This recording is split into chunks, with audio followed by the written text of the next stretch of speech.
there is a longing in the heart of all true Armenians, I think it's safe to say, Harold, with a great love for Mother Armenia. The idea of an Armenian homeland has been important. Even to people whose families have been away from Armenia for generation after generation, there's still a loyalty, a longing. And these people built this country. Now, so when we look at this, and I suspect we have some more Kazakhs in the pile, but this will give us a good start. I would suggest that Kazakh just becomes a type name. Murray Island was always trying to figure out who are these Kazakh people. Was there a Kazakh tribe? Years ago, I was reading a book called the Yuan Xiaopi, or translated to The Secret History of the Mongols. I was using the Cleves translation. Francis Woodman Cleves, Professor Emeritus at Harvard in languages, a brilliant man. Unfortunately, I got the book like 2 years after he died because I would have loved to have discussed it. The first known reference to Kazakh that I can ever find any history of was in the Yuan Xiaopi, The Secret History of the Mongols, and it makes a reference to a girl who is leaving her tribe, putting her goods in a Kazakh cart, and going to her husband's tribe. Cleves translated that as a cart owned by a Kazakh. The only problem was there were no known Kazakhs at that point. The Mongols were not a major group until the time of Genghis Khan.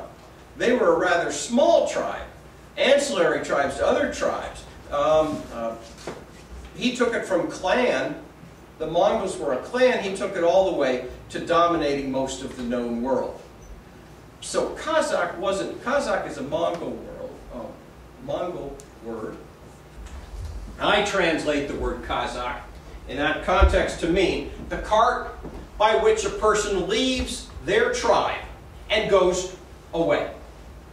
The act of leaving the tribe is going Kazakh.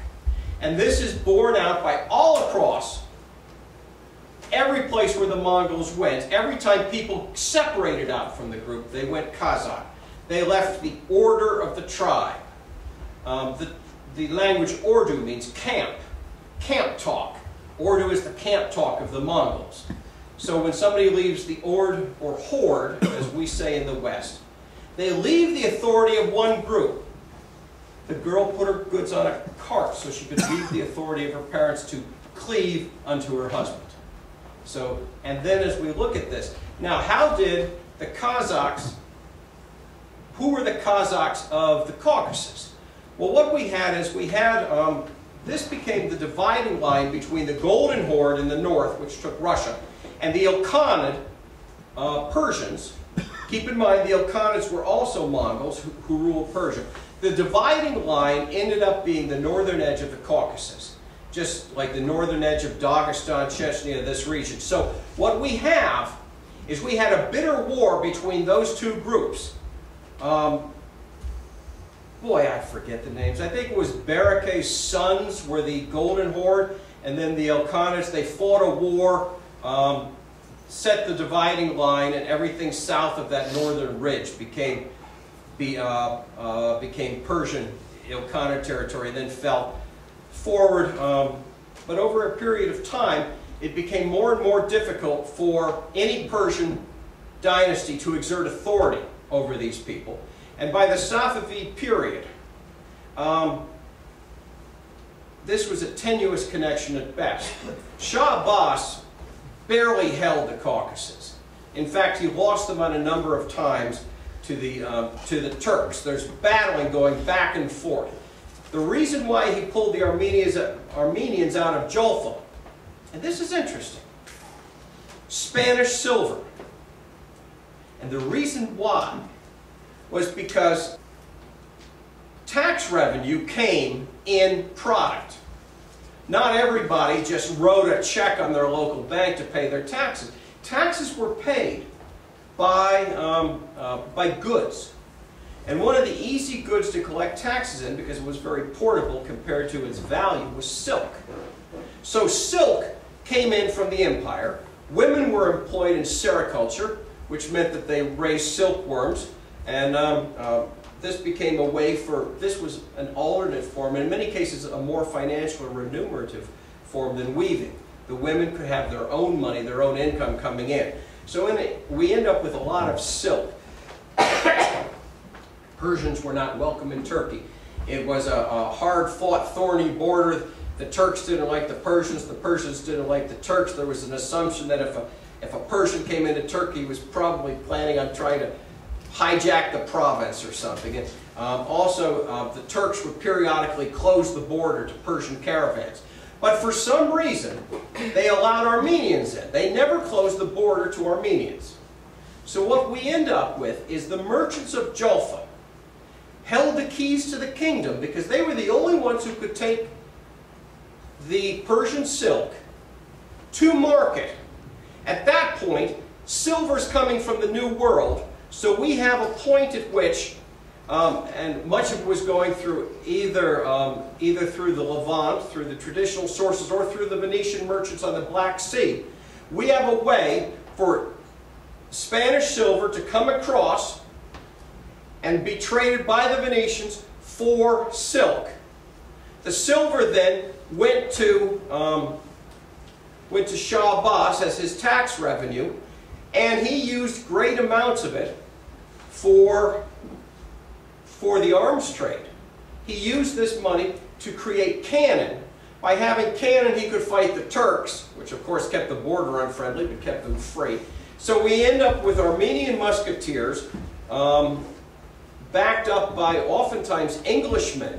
I think it was the Sherry brothers went over there, were English mercenaries. And they ended up casting cannons and fighting, and this is how Persia was able to hold off the Uzbeks and the Turks because of the silk trade. Anyway, the Armenians were crucial to this.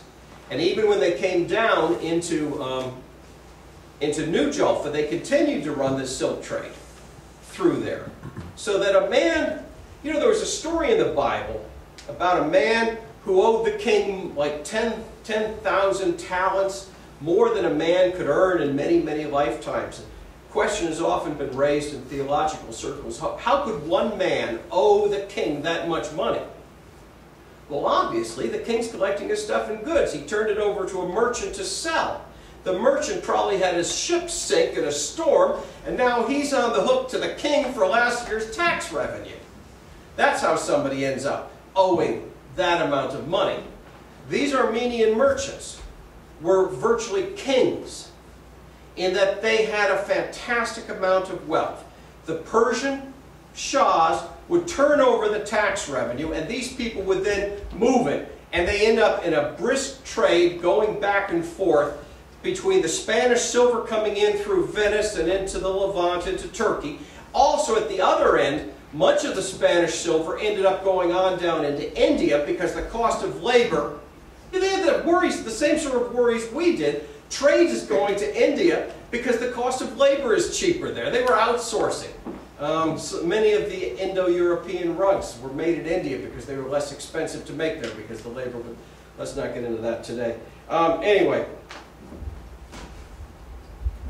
let's go to the next section. This is what we call a Kuba rug. And I would suggest that the Kuba rugs are the product of the Lezgi people. Now, there's 5 main language groups inside the Lezgi language family. The 2 biggest ones are Lezgis and Tabasarans. And if you look at the Russian literature, the Russians point many attributions of rugs. Instead of to Lezgis or Kubas, they would call them Tabasaran rugs. I would suggest that they are very similar in language and can be seen as one group for our purposes. So I'm suggesting that blue wefts, blue side cords, depressed back, not deeply depressed, but a ribbed back. I'd suggest this, that Lezgi may be a more accurate name for these than Kuba.